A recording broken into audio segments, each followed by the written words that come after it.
हैं lymphoid organ. अब हम लोग को समझ में आ गया ना रे कि प्राइमरी लिम्फोइड ऑर्गन क्या चीज होता है बता दिए, सेकेंडरी लिम्फोइड ऑर्गन क्या होता है वो भी बता दिए।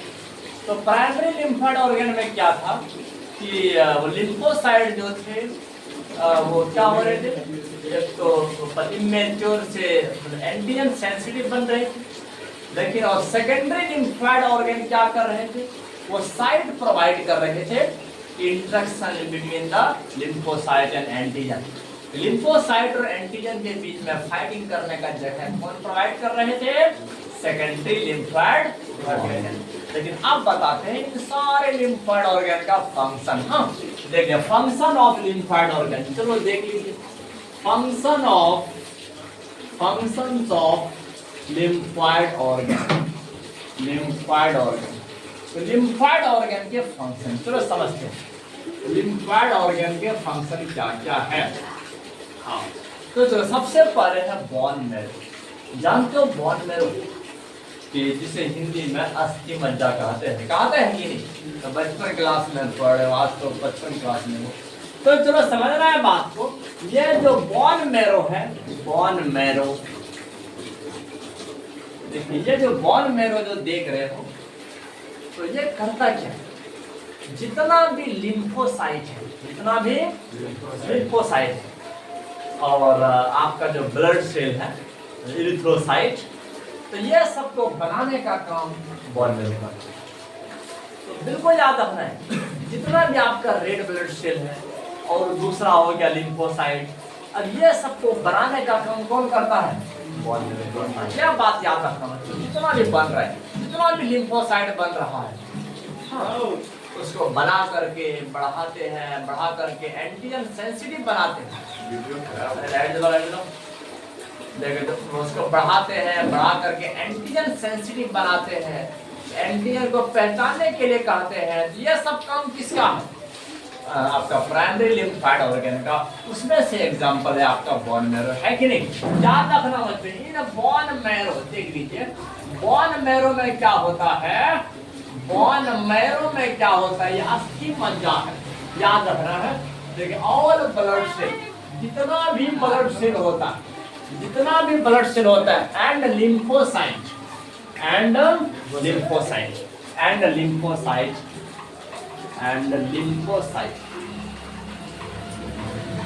देख लीजिए all blood cell and lymphocyte produce, ये सब का प्रोडक्शन कहाँ होता है, बोन मैरो, अस्थि मज्जा में होता है। हाँ कहाँ होता है, आपके हड्डी के बीच में जो है ना गुफा, गुफा बच्चों गुफा, तो जिसको तुम खा करके अंदर का निकालते हो, है कि नहीं। तो बच्चों याद रखना है, तो वही अस्थि मज्जा में क्या होता है, जितना भी ब्लड सेल, चाहे वो आरबीसी रहे कि डब्ल्यूबीसी रहे, सारे ब्लड सेल वहीं पर बनते हैं, वहीं पर बनते हैं।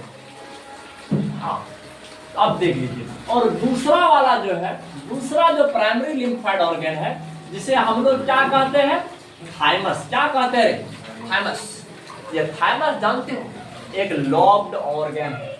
कैसा ऑर्गन, लॉब्ड ऑर्गन है, लॉब होता है, लॉब एक कद्दू के जैसा होता है, किसके जैसा, अरे ध्यान दो, देखिए लॉब्ड ऑर्गन है, वो कद्दू के जैसा होता है, और ये हमारे हार्ट के बगल में, हार्ट के बगल में, और ये ब्रिस्ट बोन जो छाती का हड्डी है, बीच का स्टर्नम जिसे कहते हैं, इसके पीछे होता है। हाँ तो कौन, और यह बच्चे एज के साथ अपना साइज को रिड्यूस करते हैं। क्या करते हैं, रिड्यूस करते हैं, याद रखना है। अरे क्या हो रहा है जी, साइकिल में डाउन है,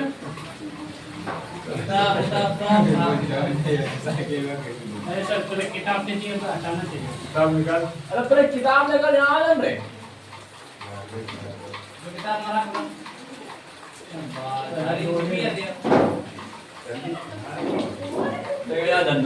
देखिए थाइमस क्या होता है, मुझे याद रखना है, इट इज लॉब्ड ऑर्गन, समझना है बात, इट इज लॉब्ड ऑर्गन। देखिए ये एक लॉब्ड ऑर्गन, लॉब होता है, लॉब मतलब कि जिस प्रकार से ना किसी गुब्बारा में तुम पानी भर दो और लटकाइए तो कैसा लगेगा देखने में, उसी टाइप का लगता है कौन, थाइमस। कौन, थाइमस। हाँ, तो ये जो प्रेजेंट होता है आपको बता देते हैं प्रेजेंट। तो प्रेजेंट याद रखना, किसके बगल में होता है? बिसाइड, आपका हार्ट के बगल में होता है। किसके बगल में होता है? हार्ट के बगल। हाँ, तो हमारे हार्ट के बगल में होता है। एंड बीनीथ, और किसके नीचे होता है पता है? हमारा ब्रेस्ट बोन जो है इसके नीचे होता है ना, हाँ, छाती वाला हड्डी। देखिए, और ये जो आपका देख लीजिए एंड ब्रेस्ट बोन जो है, देखिए समझ रहे हैं बात को? एंड बीनीथ ब्रेस्ट बोन देख लीजिए। अब ये जो ब्रेस्ट बोन है इसके नीचे में होता है कौन? थाइमस। और थाइमस का साइज याद रखना है कि एज के साथ रिड्यूस होता है। इसका साइज क्या होता है? एज के साथ। हाँ, एज के साथ रिड्यूस होता है। जैसा जैसा उम्र बढ़ता जाएगा इसका साइज घटता जाएगा। याद रखना बच्चों, इट्स साइज, इसका जो साइज होता है रिड्यूसेस, घटता है विद एज, एज के साथ। एज के साथ। एज के साथ इसका साइज बढ़ता है। हाँ, तो लिम्फोसाइट को जानते हो कि ये दोनों ऑर्गन, ये दोनों कौन कौन? थाइमस और बोन मैरो। तो साइट ऑफ इंटरेक्शन तो प्रोवाइड नहीं करता है, तो लड़ने का जगह तो प्रोवाइड नहीं करता है, लेकिन ऑरिजिन तो यही करता है, बनता तो यही पर है कि नहीं? और उसको मैच्योर तो यही किया जाता है, उसको एंटीजन सेंसिटिव तो यही पर बनाया जाता है। इसीलिए कहा जाता है बच्चों, जब बोन मैरो जो है, जब बोन मैरो और थाइमस दोनों मिलकर लिम्फोसाइट को माइक्रो इन्वायरमेंट प्रोवाइड करता है। कौन सा इन्वायरमेंट? माइक्रो इन्वायरमेंट, सूक्ष्म पर्यावरण प्रोवाइड करता है इसको लिम्फोसाइट। हाँ, लेकिन ये तो ज्यादा फैला हुआ नहीं बॉडी में। अरे बॉडी में तो फैला हुआ secondary lymphoid organ, tonsils, Peyer's patches of small intestine और अपेंडिक्स हो गया। इसके बाद क्या कहते हैं आपका, बहुत सारे अपेंडिक्स हो गया, और आप टॉन्सिल्स, ये सब फैला हुआ है, आपका लिम्फ नोड फैला हुआ है ये सब।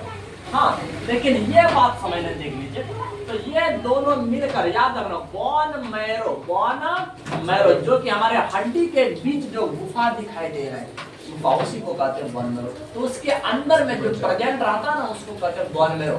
वहां पर जितना भी ब्लड सेल है, जितना लिम्फोसाइट है, बनने का काम वही होता है, याद रखना है।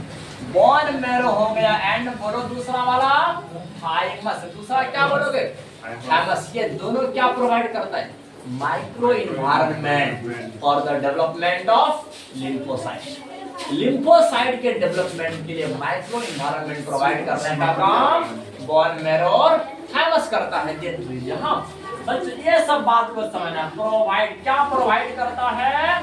Micro environment. देख लीजिए, micro environment for the development of lymphocyte, for the development of, किसके डेवलपमेंट के लिए? For the development of lymphocyte. ये बात याद रखना है, लिम्फोसाइट के डेवलपमेंट के लिए माइक्रो इन्वायरमेंट प्रोवाइड करने का काम कौन करता है? प्राइमरी लिम्फाइड ऑर्गन करता है। कौन करता है? Primary lymphoid organ. बड़ा अच्छा लग रहा है कि नहीं? लेकिन सर सेकेंडरी लिम्फाइड ऑर्गन ना बहुत हार्ड है कि नहीं? तो पता नहीं उसके बारे में याद हो सकेगा कि नहीं? अपने रहते हुए टेंशन नेवर।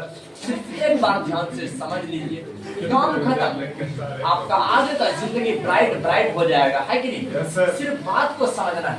अरे बायोलॉजी जानते हो? बायोलॉजी क्या है बच्चों? हम हमेशा करें, बायोलॉजी क्या है? Story of life on earth. अरे पृथ्वी पर जीवन की कहानी को बायोलॉजी कहते हैं। सिर्फ कहानी है इसमें, है कि नहीं? स्टोरी है। हाँ, तो हमारे बॉडी में कैसे एंटीजन प्रवेश करते हैं, कैसे वो फाइटिंग करते हैं, कैसे हमारे बॉडी को का इम्यूनिटी वाला पावर बढ़ाते हैं, है कि नहीं? ये सब कहानी हम लोग सीख रहे थे। देखिए 11th क्लास में भी बहुत सारा कहानी सीखे थे कि हमारे बॉडी का रिस्पिरेटरी सिस्टम कैसा होता है, कि सर्कुलेटरी सिस्टम कैसा होता है, एलिमेंट्री वाला सिस्टम कैसा होता है। ये सब के बारे में सीखे थे कि नहीं? बिल्कुल, हर क्लास का बायोलॉजी आपको लिविंग थिंग के बारे में ही सिखाएगा, है ना रे?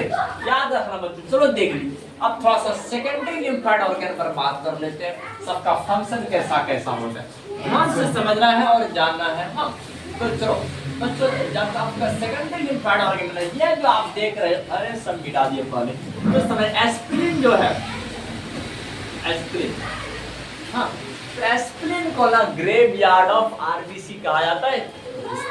हाँ, कब्रिस्तान है बच्चों इसका आरबीसी का। हाँ, आरबीसी जब 120 डेज के बाद जब मरता है ना इसी से मुलाकात करता है, इसी से मुलाकात करता है, कहते हैं आप तो मेरा कवर है ना रे, आप तो मेरा कवर है, आपके पास तो मैं हमेशा रहूंगा, है कि नहीं? ऐसा कौन कहते हैं? वो आरबीसी किससे? एस्प्लिन से। बच्चों आपका 11th क्लास के बायोलॉजी में बताए थे कि आपका aspirin act as graveyard of RBC. Aspirin किस रूप में काम करते हैं? आरबीसी के कब्र के रूप में, है कि नहीं? तो यह बात समझिए, फैक्ट ना बहुत इंपॉर्टेंट होता है क्लास में। क्या कहते हो, एग्जाम में भी बहुत बार पूछे जाते हैं और क्लास में भी पूछे जाएंगे, है कि नहीं? तो ये सब बात को याद रखना। अब ये एस्प्लिन कैसा होता है? बीन आकार का, बीन आकार, जिस प्रकार की किडनी होता है ना, किडनी बिल्कुल उसी तरह से, सिर्फ साइज इसका छोटा, इसका साइज छोटा, याद रखना बच्चे। देख लीजिए। हाँ, तो और यह करता क्या है? देखिए, तो इसके पास दो ठो रहता है, दो कस्टमर रहता है बच्चों खाने वाला। बोलो पहला लिम्फोसाइट, बोलो लिम्फोसाइट, दूसरा फेगोसाइट, बोलो फेगोसाइट। हाँ, तो पहले पकड़ता है फिर निकलता है। बच्चों जितना हमारे ब्लड में ना कोई भी माइक्रोब अगर एंट्री ले ले, कोई माइक्रोब एंट्री ले ले और वो सोच ले कि हम क्या करें इस स्प्लिन के चक्कर से बच जाएंगे, ऐसा हो नहीं सकता बच्चों।